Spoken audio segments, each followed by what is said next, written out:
మెదక్ కలెక్టరేట్లో విత్తన డీలర్లు, సహకార సంఘాల ప్రతినిధులు, ఎఫ్పీఓలు, ఏఆర్ఎస్ల కేంద్రాల ప్రతినిధులతో విత్తన అభివృద్ది సంస్థ చైర్మన్ అన్వేష్ రెడ్డి విస్తృత స్థాయి సమావేశం నిర్వహించారు.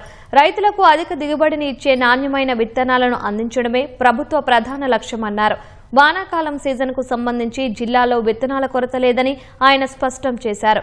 పచ్చిరొట్ట ఎరువులైన జీలుగా, జనుము విత్తనాలను కూడా సకాలంలో రైతులకు అందజేస్తామని అన్వేష్ రెడ్డి పేర్కొన్నారు.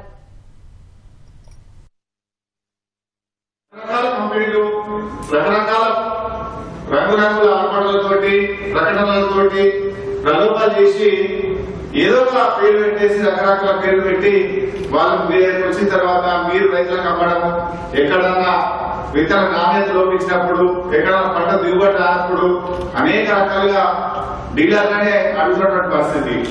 ఇక వచ్చే ముందు పోతే వ్యవసాయ అధికారులను దబాయిస్తారు రైతులు కూడా.